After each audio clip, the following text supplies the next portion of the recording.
That is that's the first single. Okay, and that'll be out in the summer sometime. In the summer, and you can get that tune if you like that tune. You can get that on iTunes right now. Rush out. Awesome. Now, talk to me about coming back. You finished high school here in Houston, and then kind of moved up to Austin. Is that where kind of the singer? I went to college in Austin, and you know, I never intended to stay there. I really, at the time, I was doing music theater, and a lot of my friends, I went to a high school where everybody was doing music theater, and everybody went off to these, you know, liberal arts colleges and went to, you know, I ended up on Broadway and working in film in LA, and I was just so ticked off that I didn't have the cojones to move to New York and do that whole thing. I was, you know, I was a late bloomer, and I went to Austin, and it ended up being the best thing that could happen to me because I got a great education at UT that I loved, and really, you know, I studied sociology with a minor in Italian and a minor in theater just to make sure I couldn't get a job.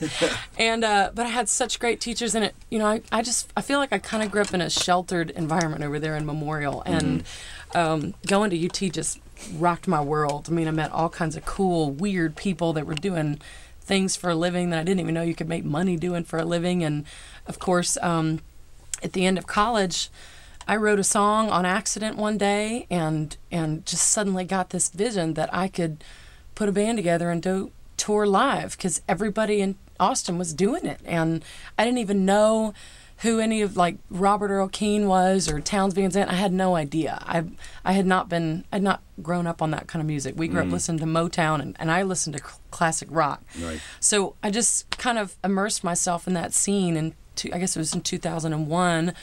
And started gigging in 2002, and just figured out the business. I ordered How to Be Your Own Booking Agent from the Texas Music Office and just figured it the hell out. I didn't know what I was doing. Ended up playing with Ratty Foster, Ray Wiley Hubbard, Jack Ingram. Yeah. You got a gig at Willie Nelson's Picnic. Yeah. So you did pretty good for yourself. I did really good, and there weren't a lot of women in that scene at the time. You know, this was before Miranda. I used to see her at shows that I would do. She'd set up this tent, and she had these straw hats, and she would sew beer caps, these beer cap cowboy hats. I'm talking about Miranda Lambert. So for those of you who don't know who I'm talking about.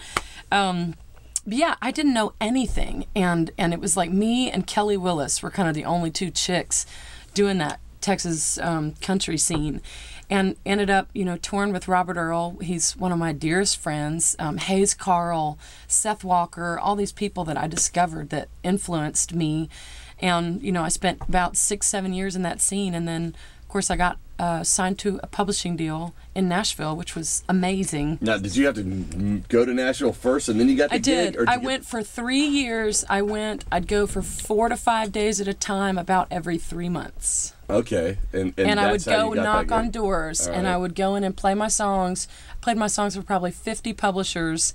You know, and that is a horrible game, like going to Nashville and trying to get a publishing deal, because you go in, you know, they hear songs all day long. They don't care. And you go in, somebody, you know, sets you up, and you have an in, so you go in, and you're like coming in there with your little heart on your sleeve, and you're playing your heart out on your guitar or whatever, and they'd literally be like, all right, well, play me something, and then you start playing your song, and he turns around and starts doing email and, like, you know, da-da-da-da-da, and then kind of will look over and be like, yeah, sounds good. Play me something else. You know, you go through 3 or 4 tunes, and then they're like, well, it's great meeting you. Come by any time. And that's how it went for about 3 years.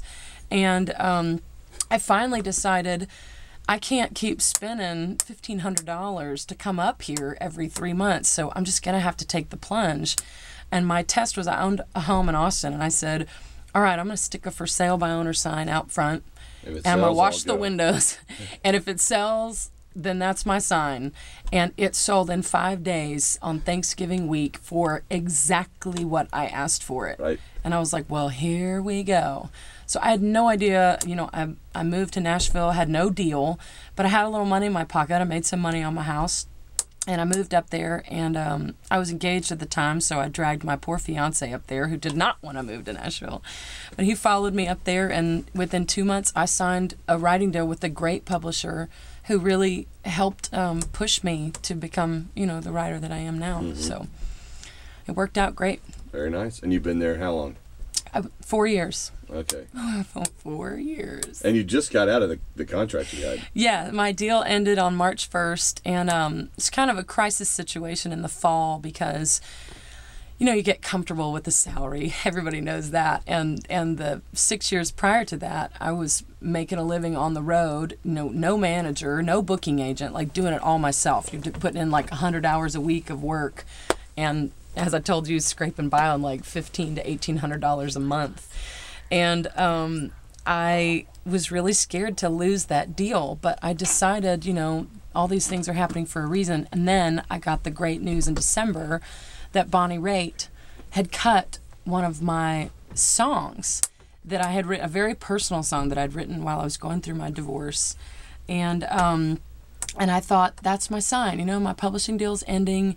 My songwriting dream came true with that one. That's the only cut I ever said, I want a Bonnie Raitt cut, and I will die a happy songwriter. She's my hero. And her CD is actually coming out in 1 week from today. Yes. And that song of yours is coming on that out a week CD. from today. And people are saying all kinds of great stuff about the song. Yeah, it's been pretty exciting.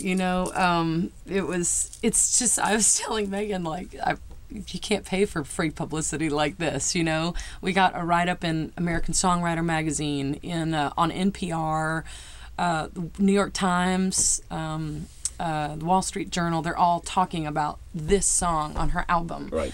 Which is just insane. I mean, it's a total fairy tale dream come true. It's the first and only cut I've ever had by an outside artist, was by my hero, and now it's getting all this critical acclaim. Very cool. And I didn't try to write it for anybody. It was a just very personal, That's yeah. Awesome. So it's insane. So, when I got that news in December, I was like, this is all supposed to be happening this way. And I'm going to go in the studio, and I'm going to make an album of songs that, were important to me from that period of time. And I did. We cut it in 2 or 3 days for the most part. And I just, as of March 1st, went back on the road and visiting radio stations. We've already logged 10,000 miles in the last 5-6 weeks. And we're just on the road playing. I'm playing mostly solo shows, but in August when the record comes out, I'm going to bring the band out. All right. So very cool. And then you'll be back in the area on July 12th at the Arena Theater for Girls and Guitars. Girls and Guitars, right. Yeah. And we don't know the lineup yet. They've picked you, and they're going to work around you. Yeah. So, what world are we living in where I'm a headliner? I love it. This is good. Bonnie Bishop live in the studio playing tonight over at the Mucky Duck. And I know that you, the Bad Seat, the song that Bonnie Raitt covered, you kind of want to save that for Bonnie. Let her kind of have her fun with it before I love playing it. Sure. And it's kind of a difficult song to sing, actually, because it's so personal to me. But, out of respect to her, I feel like shouldn't be another Bonnie out there clogging up the airwaves with the same song. Sure. So, yeah. All right, so what are you going to sing for us next?